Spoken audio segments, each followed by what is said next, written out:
Mesdames et messieurs, bonjour et bienvenue à l'émission Parlons-en. Nous recevons le président directeur fondateur de l'Institut ludopédagogique de Québec, un institut qui s'est donné pour mission de former les entreprises à former leurs employés.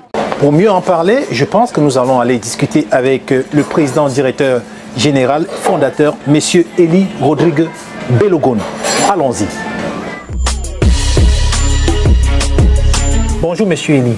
Bonjour Monsieur Florent. Ça va bien? Ça va super bien. Nous sommes contents d'être là avec vous. Merci d'avoir fait le voyage depuis Montréal jusqu'ici pour nous parler de votre institut.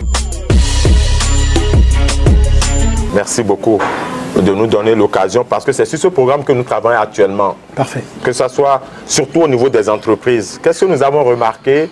Et ce n'est pas nous, les ministères qui s'en occupent, on a les statistiques qui sont là.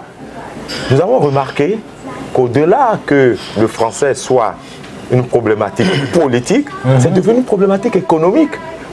Notre objectif plus important, c'est que les entreprises participantes aient des outils, aient des environnements pour permettre à leurs cadres et à leurs employés de continuer à apprendre le français et à l'améliorer comme un outil professionnel de manière continue, mais de manière ludique. Donc c'est comme un défi que vous vous êtes lancé, c'est d'apporter un plus haut niveau du français dans la plupart des entreprises de Québec. Oui, apporter le français, parce que le français c'est la problématique, l'amélioration des compétences du français en tant qu'outil professionnel, mais en même temps leur apporter que nous pouvons anticiper tout ça, c'est-à-dire apprendre à apprendre pour que nos employés continuent d'apprendre facilement et que nous pouvons aussi apprendre facilement et ludiquement avec la ludopédagogie dont notre institut est spécialisé et après l'ancrage de l'apprentissage. Donc le français pour nous c'est la problématique actuelle.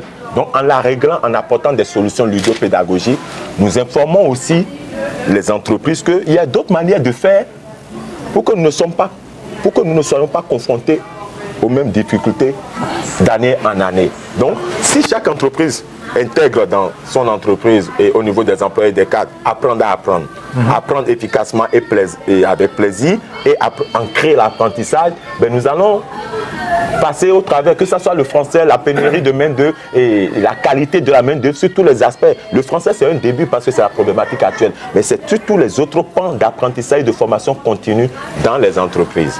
Je pense que vous êtes positionné autant à Montréal qu'à Québec. Pouvez-vous nous dire où sont vos succursales?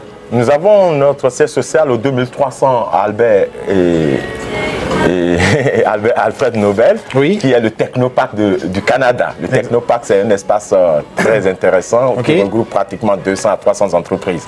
Et nous avons deux succursales, une à Sherbrooke et une à Québec, dans la ville de Québec, qui est représentée par M. Albert Mario. Oui, le mot, c'est que je vais dire deux mots en fait. Pourquoi participer? Pourquoi ce défi, la dictée des entreprises? Ce défi, ça vise à promouvoir la maîtrise de la langue française dans nos entreprises en tant qu'outil professionnel. Parce qu'on oublie que toutes les compétences que nous avons en entreprise passent par la langue d'abord. Donc la première compétence, c'est la langue. La deuxième chose que je voudrais dire, c'est que ce défi est fait pour toutes les entreprises, surtout les entreprises technologiques, et que les inscriptions ont commencé et vont jusqu'en février. Comme l'a dit mon adjoint, après février, nous avons des formations qu'on offre aux entreprises, un entraînement, et nous allons dans la phase finale de la dictée. Il y aura une vraie dictée écrite dans la commission scolaire de Montréal, où nous allons prendre un espace pour amener les entreprises à composer et à écrire. Et à la fin, il y aura des prix lors du gala. Nous comptons envoyer nos gagnants en France et au Maroc, qui sont deux pays francophones, même si ce n'est pas la même manière de parler le français, mais c'est les mêmes règles de l'institution qui est la langue française. C'est les mêmes règles partout. Alors, merci infiniment d'avoir accepté et d'avoir finalement donné toutes ces informations. Alors, chers web spectateurs, chers amis, je pense que vous avez pris le temps d'écouter tout ce qui a été dit ici en raison et bien sûr en relation avec apprendre à apprendre, apprendre en s'amusant et ancrer l'apprentissage en nous pour pouvoir mieux développer, autant pour les jeunes, les moins jeunes, les enfants, que les chefs d'entreprise. N'oubliez surtout pas que l'éducation, c'est l'arme la plus importante, la plus absolue pour une pérennité d'une nation. Sur ces mots, je vous souhaite une belle journée et je vous revois très bientôt pour une autre émission de Parlons-en. Salut. Merci.